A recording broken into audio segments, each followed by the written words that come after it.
Assalamualaikum warahmatullahi wabarakatuh. Halo, saya Mas Ayu Natasha dari Peminatan Administrasi Kebijakan Kesehatan, Program Studi Ilmu Kesehatan Masyarakat, Fakultas Kesehatan Masyarakat, Universitas Sriwijaya.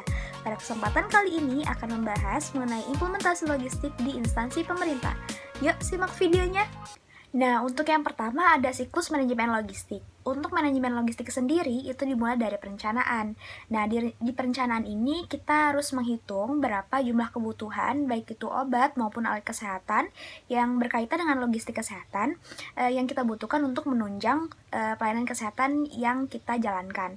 Nah, selanjutnya ada yang namanya penganggaran, yang mana kita ketahui bahwa sebuah perencanaan itu tidak akan lepas dari yang namanya penganggaran, karena termasuk dalam merencanakan logistik kesehatan pun kita harus mempertimbangkan dana yang kita miliki, dari mana sumber dananya, juga berapa alokasi dananya untuk alat kesehatan, juga obat-obatan atau logistik kesehatan ini.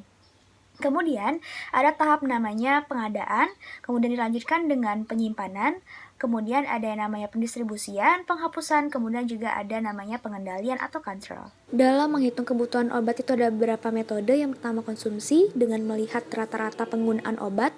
Yang kedua epidemiologi itu melihat tren penyakit atau kasus penyakit. Lalu ada metode kombinasi. Untuk metode ABC dan Venn digunakan untuk melihat prioritas dalam mengadakan obat. Selanjutnya, pada proses pengadaan berikut dapat dilihat bagian garis besar pengadaan barang dan jasa pemerintah. Untuk proses pengadaannya sendiri itu pemerintah bisa langsung mengelola, yakni dikerjakan sendiri atau melalui instansi pemerintah atau melalui kelompok masyarakat atau melalui penyedia yang itu dibagi oleh dua sistem, yakni perlelangan dan juga non-lelang.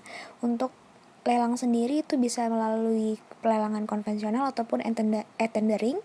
Untuk yang non-lelang itu melalui e-purchasing ataupun penunjukan langsung dan pengadaan langsung.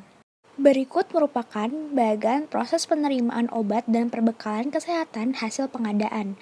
Nah, seksi farmasi dan PKP bisa langsung mengirimkan daftar pesanan ke UPT instalasi farmasi ataupun bisa melalui kontrak dengan distributor. Jika melalui kontrak dengan distributor akan melakukan konfirmasi kedatangan barang ke UPT instalasi farmasi. Kemudian, di UPT instalasi farmasi akan didistribusikan obat dan perbekalan kesehatan tersebut jika memenuhi syarat, kemudian akan diterima oleh fasilitas kesehatan dengan berupa berita acara penerimaan atau melakukan pencatatan di buku penerimaan barang dan juga dibuatkan kartu stoknya. Ketika sudah berada di fasilitas kesehatan, maka akan dilakukan penyimpanan di gudang. Nah, dalam proses penerimaan ini ada beberapa hal yang perlu diperhatikan, yakni mengenai surat pesanan, faktur, izin edar, jaminan retur ketika expired date-nya kurang dari 20 bulan, dan juga cek fisik. Untuk pendistribusian metode floor stock itu semua kebutuhan pelayanan itu disimpan di masing-masing tempat atau ruang user. Untuk resep individu, kebutuhan individu diresepkan dan ditebus oleh perawat atau keluarga.